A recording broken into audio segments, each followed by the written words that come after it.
Hello, Liverpool fans. Welcome to the Liverpool Report, your go-to source for the latest news, match updates, and transfer stories straight from Anfield. Don't miss out on any of the action. Hit that subscribe button now and stay in the loop with all things Reds. The 21-year-old has established himself as one of the world's best attacking midfielders, starring for both Bayern Munich in domestic and European competition and for Germany on the international stage. His Bayern contract was due to expire in 2026, leading to suggestions that Musiala could look to challenge himself at a higher domestic level. Liverpool and Manchester City have been long-term admirers of Musiala, while Barcelona, despite their crippling financial woes, were recently linked with a shock approach. But just 10 days after Alphonso Davies penned a new contract with Bayern, spurning the advances of Real Madrid, in the process Musiala has chosen to stay put in Germany, where he will now build on an impressive start to life under Vincent Kompany, who was hired as the club's manager last summer. "I'm really happy. Bayern is one of the biggest clubs in the world," Musiala told club channels. "I took my first steps in professional football here and firmly believe we can achieve something big with this club in the coming years. I feel at home both in Munich and at the club with our great fans. We've got a lot of things we want to achieve. I'm excited for everything that's to come. Top clubs across the world look for players who can make the difference, and Jamal Musiala stands out there," Max Eberl, Bayern's director of sport, added. "He's shaping the present at Bayern and will also shape the future, is the face of our new generation. In Jamal, we've managed to convince one of the most coveted players in the world of our long-term plan at Bayern. Players like him allow us to send out a clear message to everyone that Bayern are to be reckoned with in the future as well. Musiala's career statistics are incredibly impressive given his tender years. He already has over 200 professional club games under his belt, scoring 60 goals for Bayern, and has won 9 trophies, including 4 Bundesliga titles in Bavaria. He has been capped 38 times by Germany and was a hugely prominent figure at Euro 2024, scoring goals against Scotland, Hungary, and Denmark. Straight red cards by Michael Oliver after exchanging words with him at the final whistle. That meant Slot was unable to hold his usual post-match press conference.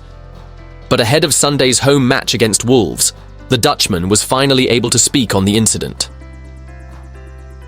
When he was asked about his interactions with Oliver on Friday morning, he said there is an ongoing process and wouldn't go into detail about what was said at the end of Wednesday's match, which ended 2-2 courtesy of James Tarkowski's 98th minute leveller. Slot did, though, go on to say, "What happened was the extra time. The additional 5 times it ended up being 8 minutes. The emotions got the better of me. If I could do that differently, I am hoping to do it differently next time as well." Slot is now facing an extended 2-match ban after confronting Oliver post-match with his assistant, Spike Hulshoff.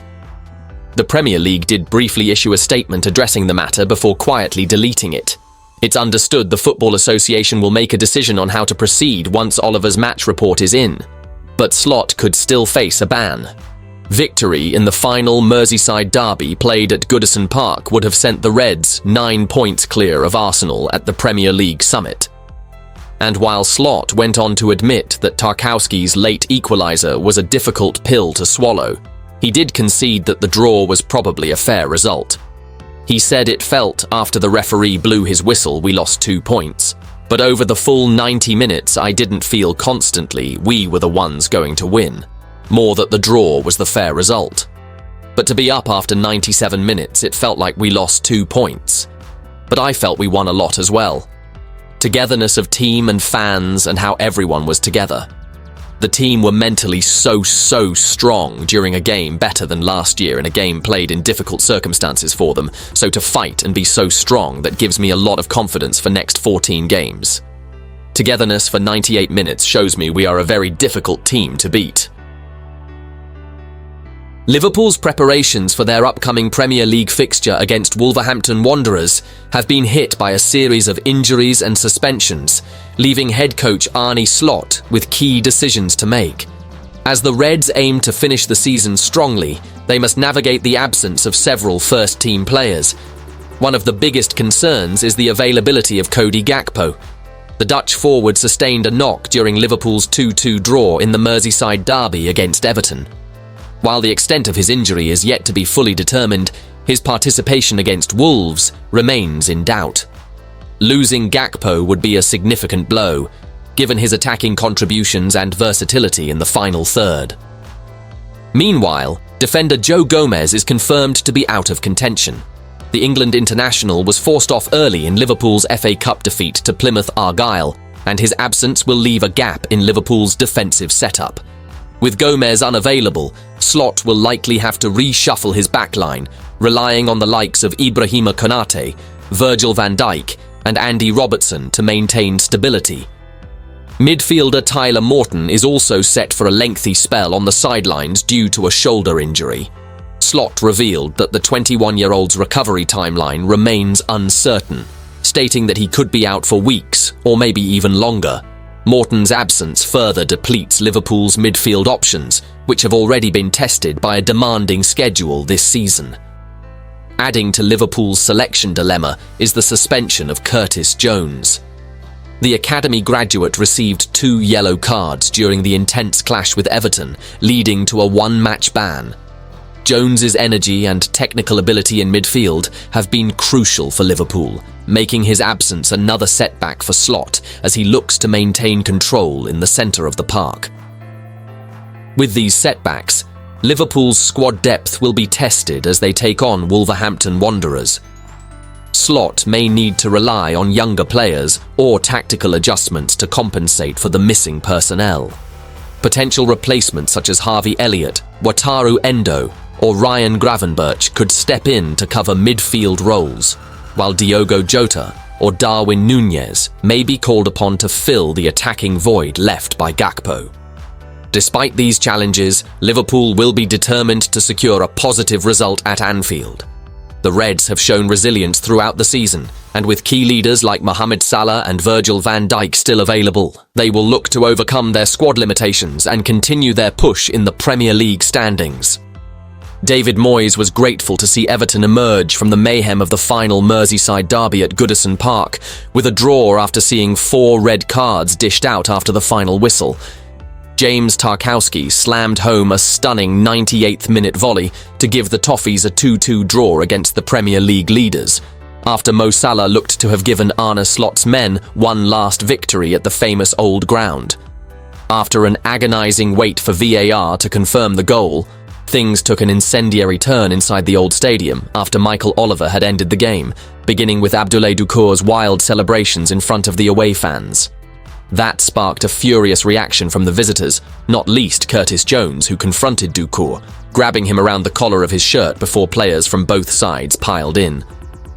Jones was dismissed with a second yellow card for his action, before Doucour was also shown a second yellow by Oliver and sent off as he continued to celebrate in front of the home fans. With supporters breaking onto the pitch, stewards and police became involved, before cop boss Arne Slot and assistant Sipke Hulshoff were also sent off. Slot and Hulshoff were both banned from speaking by Premier League rules at any kind of post-match press conference, leaving Moyes to give his take on the events of the night. It was mayhem all game. It was a bit of an old-fashioned throwback. The bit after the game, I could tell you about it, but the truth is, it's not really what we should be talking about, said Moyes. What I do know is Doucour got a yellow that led to a red, which I am disappointed with as we are short of players. The place was boiling hot all night, emotional. It was an incredible atmosphere inside the stadium. I think it was hugely important that Evertonians get to finish at their stadium as best as they can. I just feel the support in here was unbelievable tonight. It was incredible support, and I think it was fitting they got an end like they did. We didn't win, which was disappointing, but we got a draw in a game that didn't look as if it was going to go in our favour. It would have been hard to come here losing 2-1 and talking about it, but I think the way the crowd stayed to the end, it was a magical moment. There was a bit of toing and froing at the end which might have added to the entertainment. Liverpool captain Virgil van Dijk gave the Reds' view to broadcasters. In a thinly veiled jab at his side's rivals, the Dutchman told TNT Sports, "We all know this is their cup final and they will do everything in their power to try and win against us. I think Doucour in the end wanted to provoke our fans from what I saw, and Curtis didn't think that was the right thing to do. Obviously, you know what happens when there is a little tussle. But I didn't think the ref had the game under control. I said that to him.